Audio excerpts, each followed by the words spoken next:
क्या करूँ, ऐसा हादसा हो गया। चला रो मत, एकदम रोबू, जितना रोबू उतना ही हो, एकदम रो मत, मत रो।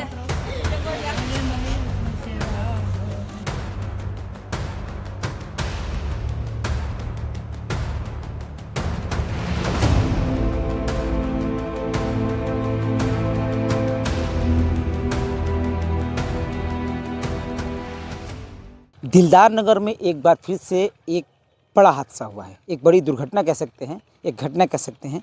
और वसीम नाम का लड़का, जो कि महज अभी उसकी उम्र 15 वर्ष थी, 14 से 15 वर्ष थी, और वह अपने पिता के साथ ही ठेले पे फल की दुकान लगा कर, पपीता वगैरह लगा कर जीवन यापन कर, मतलब घर इतना सोचिए कि घर पे हम लोग गए थे, तस्वीर आप देख होंगे, घर सोचिए इसका, उसका घर भी अच्छा नहीं है, निहायती कह सकते हैं, और एकदम गरीब है, गरीब तबके के लोग हैं एकदम, मतलब 2 वक्त की रोटी जो कि सांझ सुबह कमाते हैं, ऐसा परिवार चलता रहता है। एक रूम तक शुद्ध नहीं है। यही वो तालाब है जिस तालाब पे घटना घटी। आप तस्वीर अगर देखते हो, ये तालाब बहुत ही बड़ा तालाब है। ये तालाब की जो आप देख सकते हैं लमसम, और इसकी गहराई लमसम बता रहे लोग कि 8 से 9 फीट इसकी गहराई होगी।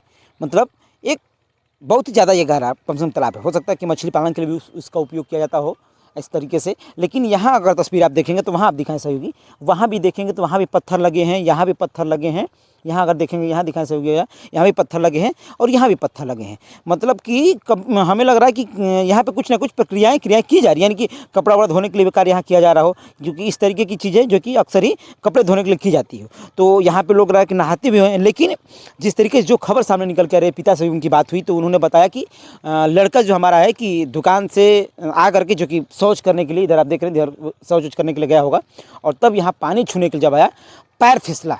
पैर फिसलने के बाद और सीधे ये इस तालाब में आप देखेंगे, इस तालाब में चला गया। और फिसलने के बाद इस तालाब में जब गया तो सोचिए कि इसके जस्ट बाद बहुत ज़्यादा गहरा है। खैर वो लड़का तैरना नहीं जानता था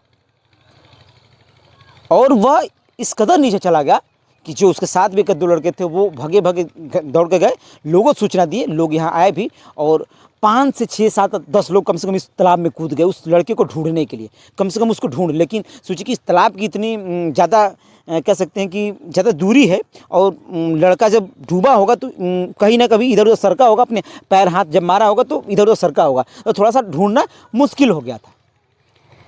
लगभग 10 लोग के ढूंढने के बावजूद भी पता नहीं चल पाया उस लड़के का।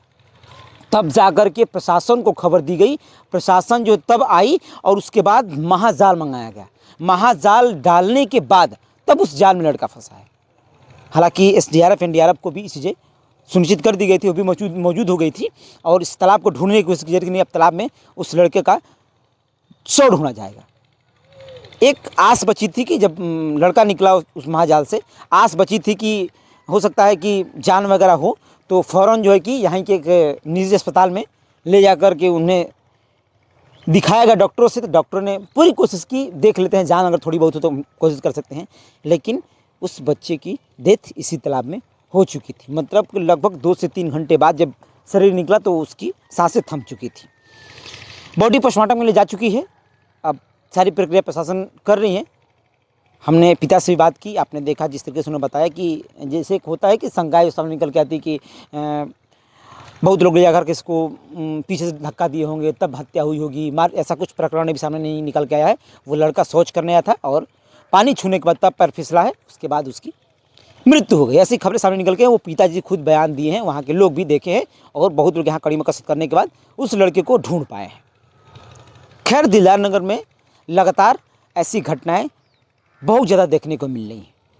ये भी हम कह सकते हैं कि गाजीपुर जिला में कुछ महीनों से, कुछ दिनों से ऐसी घटनाएं देखने को मिल रही है। मेरा नाम संतोष है, द भारत माइक आप देख रहे थे। धन्यवाद।